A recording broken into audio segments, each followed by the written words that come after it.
वक्रतुंड महाकाय सूर्यकोटि समप्रभ निर्विघ्नं कुरु मे देव सर्वकार्येषु सर्वदा।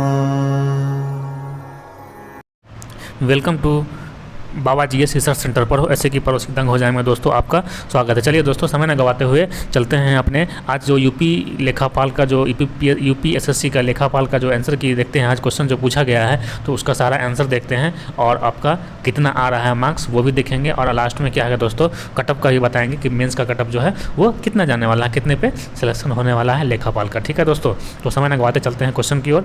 तो देखते हैं अगर मेरा जानकारी अच्छा लगता है, मेरी आंसर की आपको सही लगती है, मेरी कटअप जो आपका जानकारी है वह भी आपको अच्छी लगती है तो मेरे चैनल को लाइक करें, सब्सक्राइब करें और शेयर जरूर करें। ठीक है दोस्तों, चलते हैं देखते हैं पहला क्या है, हिंदी का है। तो पहला है मनुष्य को किसी का पहला का क्या होगा, डी होगा, पहला का डी, दूसरा का सी, तीसरा का बी, चौथा का ए है, पाँचवा का सी है, छठा का ए है, सातवां का ए है, आठवां का सी है, नौवां का ए है, दसवां का बी है। 11 क्या है, किस शब्द का वर्तनी सही है, ललायत का है, ललायत का सही है ये। 12 का क्या होगा, हितैषी होगा। इसमें क्या दे रखा है, 3 एवं 4, 3 एवं 4 विस्मरण और हितैषी होगा। शुद्ध शब्द पूछ रहा है आपसे, उज्ज्वल देखो गलत है, अधोगति भी गलत है। निम्न में से कौन सा शब्द स्त्रीलिंग नहीं है, तो संबल क्या है, स्त्रीलिंग नहीं है। किस विकल्प में सही विलोम युग्म है, इसका क्या होगा, बी होगा। 15 का क्या है, जीवन पति का समानार्थी शब्द क्या होगा, यमराज होगा। 16 का जिसे इंद्रियों से अनुभव न किया जा सके उसे क्या कहते हैं, अतीन्द्रिय कहा जाता है। अगर इंद्रजीत रहेगा तो मतलब इंद्र को जीतने वाले को क्या बोलते हैं, इंद्रजीत कहा जाता है। 16 का ए होगा। 17 का क्या होगा, सी होगा, पुल्लिंग पूछ रहा है आपसे। विवाह क्या है, पुल्लिंग शब्द है। पंखा का क्या होगा, पंखे होगा। दुशासन क्या है दोस्तों, इस संधि विग्रह दुह जोड़ शासन होगा, विसर्ग संधि इसमें लगा हुआ है।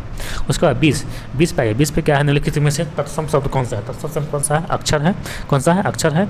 21 का देखें, 21 का क्या होगा, डी होगा, 21 का डी होगा। 22 का खग जाने खग की ही भाषा, इसका क्या होगा, बी होगा। 23 का क्या होगा, कर्ता ने क्रम को संप्रदान से रवि मोहन को रुपए देता है। 23 का क्या होगा, हरि जो है मोहन को रुपए देता है। इसमें देखा क्या है दोस्तों, कर्ता ने क्रम को, तो 23 का क्या होगा, ए होगा। इसमें क्या होगा दोस्तों, 23 का ए बनाएंगे इसको।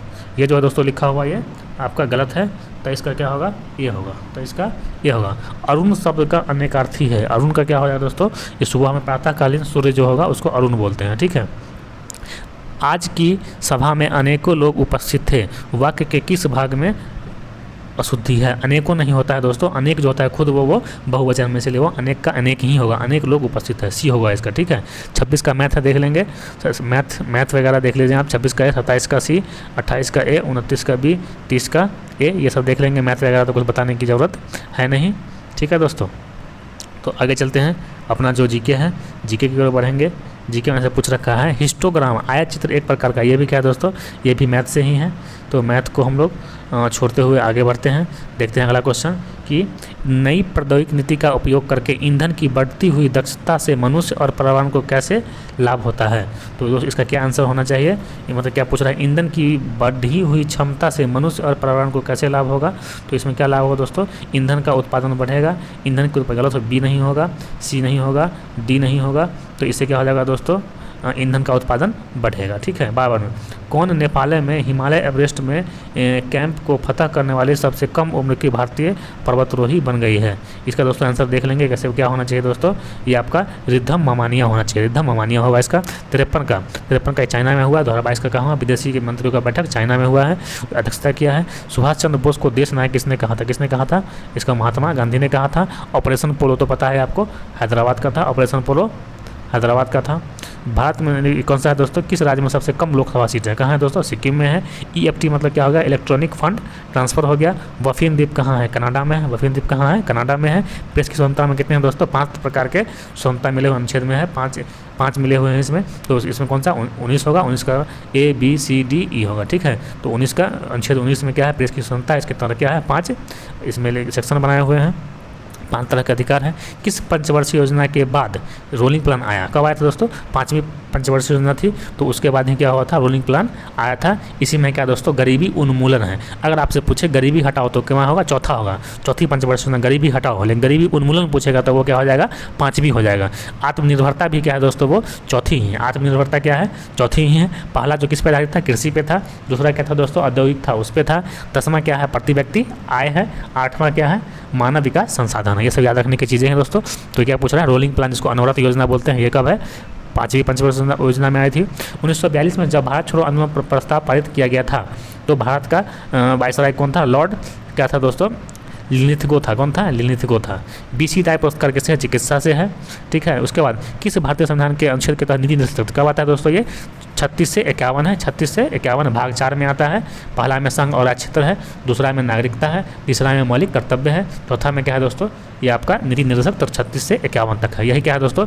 किसी ने कहा था आपका केटी शाह ने क्या कहा था कि ये नीति निर्देशक तत्व जो है भारतीय संविधान का क्या है? एक चेक है, जिससे क्या है कहीं भी आप भजा सकते हो। किसने कहा था? केटी शाह ने कहा था। महात्मा गांधी ने नमक सत्याग्रह कहाँ शुरू किया था? तो साबरमती में शुरू किया था। पता है साबरमती आश्रम की स्थापना कब हुई थी? 1916-17 में हुई थी। सती प्रथा को किसके द्वारा समाप्त कर दिया गया था? लॉर्ड विलियम बेंटिंग के द्वारा किया गया था। ब्रिटिश शासन के दौरान भारत की अधिकांश जीविका किस पर निर्भर होती थी दोस्तों? प्राथमिक क्षेत्र पर होती थी। प्राथमिक मतलब कृषि हो गया। तीसरा क्या हो गया दोस्तों? आपका ये सेक्टर हो गया, सेवा सेक्टर में, चाहे वो IT कंपनी हो या कोई भी बैंकिंग हो, रेलवे, ऐसे कुछ हो। अगर द्वितीय में पूछेगा तो ऑटोमोबाइल्स उद्योग वगैरह आएगा। ठीक है। 3 ही क्या होते हैं? सेक्टर होते हैं। उत्तर प्रदेश भारतीय संघ के कितने राज्य साझा करता है? कितने दोस्तों है? 8 राज्य हैं। उत्तर प्रदेश की अर्थव्यवस्था किस पर आधारित है? तो कृषि पर आधारित है। सबसे लंबा राष्ट्रीय राजमार्ग कौन सा है? तो उत्तर प्रदेश से गुजरता है। कौन है? NH2 है। कौन सा है? NH2 है। उत्तर प्रदेश में ST की जनजाति कौन सी है दोस्तों? थारू है। वैसे अगर आपको पूछेगा कि सबसे ज़्यादा जनजाति कौन सी है, तो कौन सी है दोस्तों? मध्य प्रदेश वाली भील है।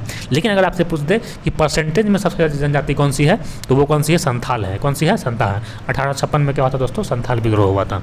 उसके बाद भूमध्य, आपको पता है दोस्तों ये कौन सा होगा? जिब्राल्टर होगा। भूमध्य क्या होगा? जिब्राल्टर में होगा। उसके बाद मंदिरों का शहर पता है आपको? वाराणसी में है। उत्तर प्रदेश का IT शहर कौन सा है? ये आपका कानपुर है। उत्तर प्रदेश का IT शहर कौन सा है? कानपुर है। उसका देखेंगे गोविंद बल्लभ पंत, जीबी जिसको बोलते हैं, जीबी पंत, ये क्या है दोस्तों? भारत के एक ऐसे मुख्यमंत्री थे जिनको क्या है? भारत रत्न मिल चुका है। पहला यही है। तो कौन है इनके? गोविंद बल्लभ पंत जो है दोस्तों, ये क्या है? रिहंद नदी पे है। दूसरा का क्या होगा? परीक्षा बांध जो है बेतवा नदी पे है। गोविंद सागर किस पे है? सहजन नदी पे है। और जामनी बांध किस पे है? जामनी नदी पे है। ठीक है। आप कंप्यूटर वायरस को कैसे पता लगा सकते हैं? तो कैसे पता लगा सकते हैं दोस्तों? ईमेल अटैचमेंट खोलेंगे तो वायरस का पता लगेगा। ठीक है दोस्तों। अब आगे देखते हैं कौन सा क्वेश्चन है। निम्नलिखित में से कौन सी योजना भारत में ग्रामीण संपर्क के लिए है? तो कौन सा है? PMGSY है। उसके बाद इसमें कन्फ्यूजन है। किस योजना को उद्देश्य पूरा देश महिला स्व सहायता मॉडल को सशक्त बनाना है? इसमें थोड़ा कन्फ्यूजन है, देखेंगे दोस्तों, आगे बताएंगे आपको। निम्नलिखित में से कौन सी योजना के तहत किसी भी ग्रामीण परिवार के व्यक्ति को एक वित्तीय वर्ष में 100 दिनों की रोजगार गारंटी योजना दी जाती है? पता है आपको? तो ग्रामीण रोजगार गारंटी योजना है, उसको मनरेगा वगैरह बोलते हैं। उसके बाद भारतीय सरकार की निम्नलिखित में से कौन सी योजना विधवाओं, बुजुर्ग, विकलांग लोगों को पेंशन देती है? तो क्या नाम है उसका? NSAP है, नेशनल सोशल एसोसिएशन क्या है इसका? प्योरिटी है। ठीक है। उसका अगला 80 नंबर का देखेंगे क्या होगा दोस्तों? कि गरीब लोगों को आवास प्रदान करता है, प्रधानमंत्री आवास योजना, ये तो पता है आपको। अगला, भारत सरकार की निम्नलिखित में से कौन सी योजना ग्रामीण क्षेत्रों से शहरी क्षेत्रों में युवक के प्रवास को रोकने से मदद करती है? SGRY, संपूर्ण ग्रामीण रोजगार योजना है ये दोस्तों। ग्रामीण में रोजगार मिल जाएगा तो लोग बाहर की ओर क्यों भटकेंगे? उसका पंचायती राज प्रशिक्षण संस्थान उत्तर प्रदेश के निम्नलिखित किस स्थान पर स्थापित है? तो कहाँ है दोस्तों? ये मेरठ में है। अगला, कौन सी उत्तर प्रदेश द्वारा की गई स्वास्थ्य पहल है? तो कौन सा है? बड़ा वाला कौन सा होगा? स्वास्थ्य प्रबंधन सूचना, ए वाला होगा। निम्नलिखित में से कि भारत सरकार किस योजना के मुख्य उद्देश्य बालिकाओं के उत्तरजीविता से सुनिश्चित करना है? ठीक है दोस्तों। इसका कौन सा होगा? बेटी बचाओ बेटी पढ़ाओ। उत्तरजीविता मतलब क्या होता है दोस्तों? कि योग्यतम की उत्तरजीविता, चार्ल्स डार्विन है, मतलब जिसमें दम होगा अपना दिखा, जिसकी लाठी उसकी भैंस बोला। उत्तरजीविता मतलब क्या होता है? जिसकी लाठी उसकी भैंस। योग्यतम की उत्तरजीविता किसने कहा है? तो कि सिद्धांत किसका है दोस्तों? आपका चार्ल्स डार्विन का है। चार्ल्स डार्विन का है। ठीक है दोस्तों। यहाँ बोलना है बालिकों की उत्तरजीविता मतलब बाल का सेल्फ डिफेंसिव बने, अपने पे निर्भर रहे। इसका क्या नाम है? बेटी बचाओ बेटी पढ़ाओ, जो कि क्या हरियाणा के सोनीपत से शुरू की गई थी। ठीक है दोस्तों। अगला है यूपी ग्रामीण सड़क विकास एजेंसी कब आया था? 2020 में आया था। कब आया था दोस्तों? ये 2020 में आया था। उसके बाद है 87 का क्या होगा दोस्तों, ए होगा, 87 का ए होगा, 88 का बी होगा। क्या पूछ रहा है आपसे, FFS का फुल फॉर्म क्या होगा, फार्मर फील्ड स्कूल होगा। 89 का क्या होगा, उज्ज्वला योजना के अनुसार क्या है दोस्तों, धुआं मुक्त, मतलब LPG कनेक्शन दिया गया उज्ज्वला योजना के तहत। 90 नंबर है, ग्रामीण क्षेत्रों में अर्थव्यवस्था और बुनियादी ढांचे को मदद करने के लिए कौन सा है, यूपी मातृभूमि योजना शुरू की गई थी। ठीक है। 91 का क्या होगा, आजीविका योजना होगा। 91 का क्या होगा, आजीविका योजना होगा। 92 का क्या होगा, उस्ताद योजना होगा। 92 का क्या होगा, उस्ताद योजना होगा। 93 का क्या होगा दोस्तों, ट्रेड योजना होगा, ट्रेड। ठीक है, ट्रेड योजना होगा 93 का। 94 का क्या होगा दोस्तों, 94 का होगा सामाजिक न्याय और अधिकारिता मंत्रालय द्वारा क्या है दोस्तों, आजीविका मिशन को चलाया जाता है। 95 का क्या होगा, बी होगा। 95 का बी होगा, सब करेंट से है। 96 से क्या होगा दोस्तों, 30,000 रुपया दिया जाता है हाई स्कूल जो पास कर जाता है उसको आगे की शिक्षा प्राप्त करने के लिए। 97 का क्या होगा, पेयजल और स्वच्छता मंत्रालय। 97 का बी होगा, पेयजल और स्वच्छता मंत्रालय होगा। 98 का क्या होगा दोस्तों, ए होगा। 98 का ए होगा, 98 का ए। 99 का क्या होगा, डी होगा। 99 का डी, महिला एवं बाल विकास मंत्रालय है। ठीक है दोस्तों। 100 का क्या होगा, 100 का सी होगा। इसमें क्या है, 100 का सी, स्वामित्व योजना है, स्वामित्व योजना है। 100 का हो गया दोस्तों यही था क्या आपका यूपी लेखापाल जो कि संडे आज एग्जाम हुआ है, तो उसी का है दोस्तों ये आंसर की है जो कि मैंने आपको उपलब्ध करा दिया है। आप लोग मिला सकते हैं कि 100 में से कितने आ रहे हैं। जिसका अगर 70+ भी आ रहा है दोस्तों जनरल वाले, तो वो आप क्वालिफाई हैं। SC ST OBC सबका क्या होगा दोस्तों, उसी की 5-5 का वेरी करके आपका नीचे जाएगा कटअप। ठीक है, EWS का भी उसी के अकॉर्डिंग रहेगा। 70+ जो भी है दोस्तों इसमें वो सेफ है। ठीक है दोस्तों। तो दोस्तों समय ना गवाते हुए अगर हमारा चैनल अच्छा लगता है तो हमारे चैनल को लाइक करें, सब्सक्राइब करें और शेयर करें। और इवनिंग में जो कुछ दोस्तों वो आने वाली है, जो प्रश्न पूछे जाएंगे उसका भी आंसर की आपको हम बताएंगे। ठीक है दोस्तों। तो हमारे चैनल को लाइक करें, सब्सक्राइब करें और शेयर जरूर करें। इससे क्या होगा, हमको मोटिवेशन मिलेगा, तो हम आपको नया वीडियो बना के ऐसे ही डालते रहेंगे। ठीक है दोस्तों। तो धन्यवाद।